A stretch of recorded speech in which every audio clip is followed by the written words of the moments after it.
안녕하세요 여러분, 애니등률 국어 오지현 선생님입니다. 반갑습니다.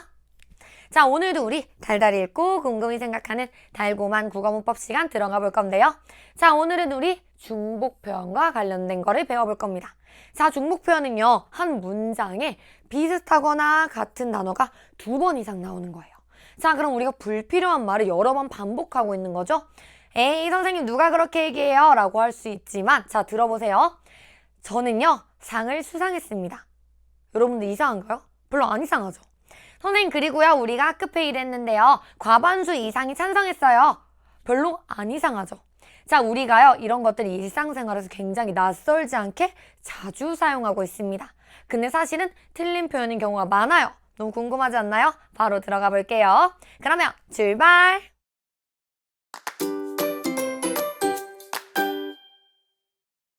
네, 여러분들, 그럼 오늘도 우리 좋은 문장 먼저 필사해보고 본격적인 개념 들어가 볼게요. 대한민국을 응원하는 사람들의 함성이 공간을 가득 채운다.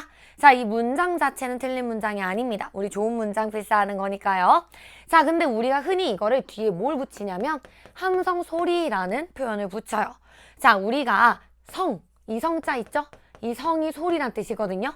그럼 우리가 함성 소리라고 얘기하는 순간 소리라고 소리를 2번 반복하게 되는 겁니다. 자, 공간도 마찬가지예요. 여기 나오는 공이 비어있다 라고 얘기할 때 빌 공자거든요. 그럼 우리가 빈 공간이라고 해버리면 빈 사이가 되는 겁니다. 자, 이렇게 우리도 모르게 어떤 단어를 여러 번 반복해서 쓸 때가 있어요. 그게 바로 중복 표현이거든요. 그걸 오늘 배워보는 겁니다. 한 번 더 볼게요. 떨어지는 나뭇잎이 땅으로 들어간다. 낙엽은 다시 꽃이 될 봄을 준비하는 것이다.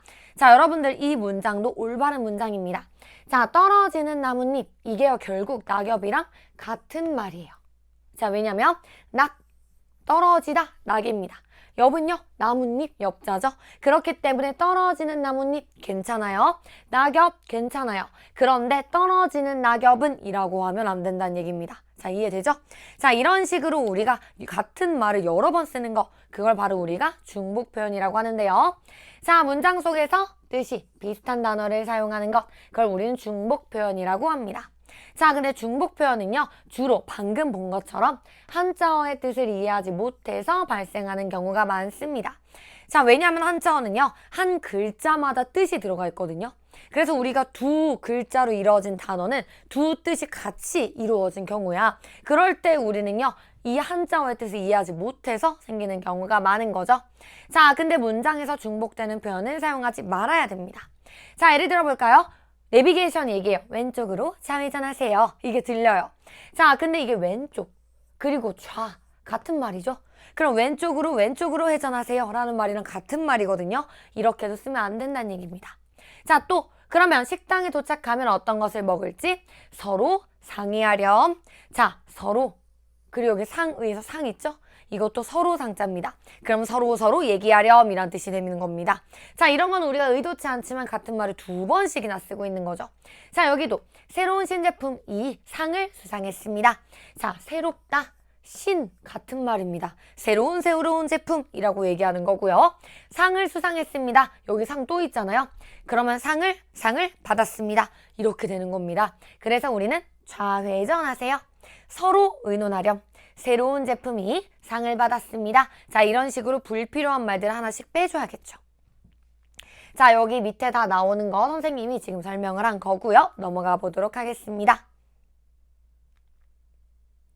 자, 그러면요, 우리 자주 틀리는 중복 표현, 여기 나오는 건 반드시 좀 외워두면 좋겠습니다. 자, 중복 표현 볼까요? 돈 송금했다. 어머니께서. 그럼 예 하는 그 부분이죠. 돈을 송금했다. 자, 여기서 돈 같은 말입니다.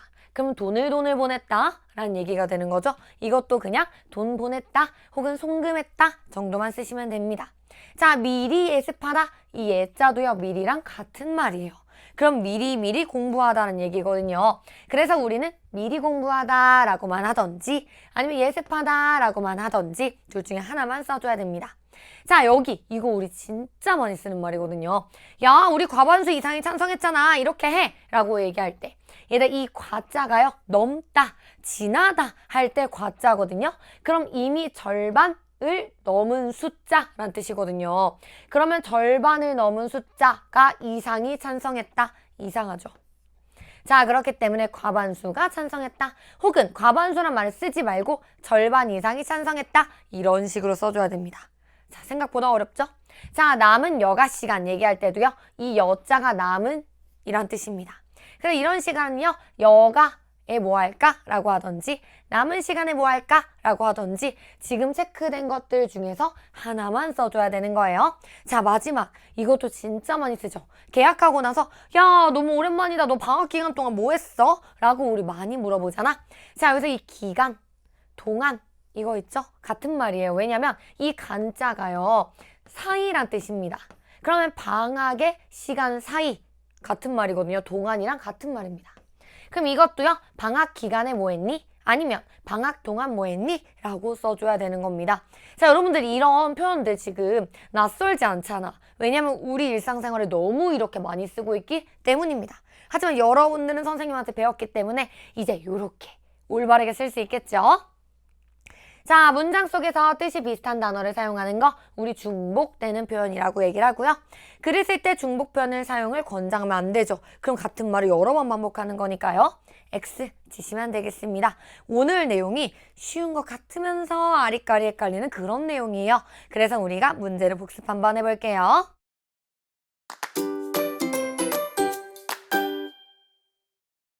자, 그럼 문제 풀어볼게요. 1번. 보기처럼 다음 문장에서 의미가 중복되는 부분을 찾아서 쓰면 됩니다. 보기 어떻게 했는지 볼까요? 주말이 되면 가까운 근교로. 자, 얘들아, 가깝다, 근자 같은 말입니다. 가까운 야외로란 뜻이 돼버리는 거거든요. 그럼 여기서 가까운, 근교 이렇게 찾아주면 된다는 얘기입니다. 자, 1번 해봅시다. 우리 가족은 매주 토요일 날 저녁 함께 외식을 한다. 자, 얘들아 볼게요. 토요일. 그쵸? 이거 자체가 우리는요. 이미 날 일자입니다. 그래서 토요일, 날 이 둘 중에 하나만 써주면 돼요. 자, 우리는요. 매주 토요일 저녁 함께 외식을 한다 만 써주면 되는 겁니다.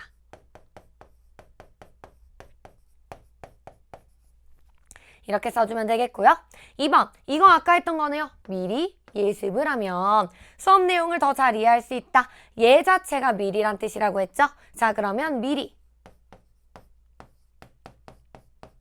예습 이렇게 찾아주면 되겠습니다.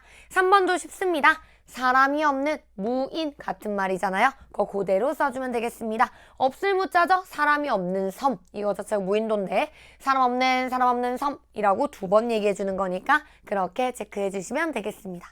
자, 2번 가볼게요. 이제 4번. 보기를 참고해서 중복 표현이 없도록 다음 문장을 고쳐 써보세요. 자, 여기 학생들이 남은 여가를 같은 말하고 있잖아요. 그쵸? 이거 우리 둘 중에 하나만 쓰면 되는 겁니다. 학생들이, 그럼 얘는 이걸 빼준 거죠. 여가를 잘 쓸 수 있도록 지도해야 된다. 한번 해볼까요? 우리 반 친구들의 과반수 이상이 그 의견에 찬성했다. 자, 그럼 우리는요. 둘 중에 하나만 써주면 되겠습니다. 자, 우리 반 친구들의 과반수가 그 의견에 찬성했다. 라고 쓰는 게 첫 번째. 두 번째는요. 우리 반 친구들의 이거 대신에 절반 이상이 그 이상에 찬성했다 라고 둘 중에서 하나 표현만 쓰면 되겠죠? 자, 나머지 5번과 6번 여러분들이 해보시면 되겠고요. 돈, 송금, 여기 찬, 냉수 얘네들이 중복 표현이라는 거 정도는 꼭 캐치하셔야 됩니다. 자, 이제 우리가 긴 글을 읽고 문제를 한번 풀어볼 건데요.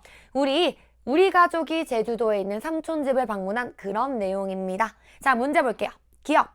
자, 보기를 참고해서 기억을 알맞게 고쳐 써보세요. 보기가 뭐냐면 중복 표현은요. 뜻이 비슷한 단어를 사용하는 것으로 문장의 명확성, 효율성을 떨어뜨린대. 그럼 쓰지 않는 게 좋겠죠? 그러면 우린 이걸 고쳐 써봐야 됩니다. 기억 가볼게요. 다시 또 올게요. 다시 또 같은 말이잖아. 그럼 우리 이걸 어떻게 쓰면 좋을까? 또 올게요 정도 쓰면 딱 적당해요. 혹은 다시 올게요 정도 써도 괜찮습니다. 둘 중에서 하나만 쓰면 되겠습니다. 자, 그 다음에는요. 다음은 이 글을 읽고 학생들이 나눈 대화예요. 자, 다음 대화에서 중복 표현을 사용한 친구의 이름을 먼저 써줘야 됩니다. 그 다음에는요, 문장을 알맞게 고쳐 쓰는 것까지 해볼 거거든요. 한별 보겠습니다. 나도 지난 여름 방학 기간 동안, 이거 우리 했네요. 기간, 동안 같은 말이라고 했죠. 그럼 이미 한별 고를 수 있겠습니다. 사촌들과 함께 제주도에 갔다 왔어. 오, 바다가 정말 아름답지? 맑은 바다에서 수영한 일이 아직도 생생해. 자, 그럼 이 한별의 말 어떻게 우리가 고쳐줄 수가 있겠어요? 나도 지난 여름방학 동안이라고 해주면 되겠네요. 혹은 나도 지난 여름방학 기간 사촌들과 함께 라고 해줘도 괜찮습니다. 둘 중에서 하나만 쓰면 되는 거 꼭 기억해줘요. 네, 여러분들, 그래서 오늘 우리가 중복 표현 고쳐쓰기까지 가봤습니다. 아까 선생님이 얘기했듯이 이런 거는요, 우리가 한자어도 쓰고 우리말도 쓰다 보니까 두 개가 같은 뜻이라는 걸 인지를 못해서 생기는 상황이에요. 그래서 우리가 한자어가 어떤 뜻을 가지고 있는지 평상시에 조금 공부해주는 것도 좋겠습니다. 그럼 여러분들 너무너무 고생했고요. 우리 다음 시간에 만나볼게요. 안녕!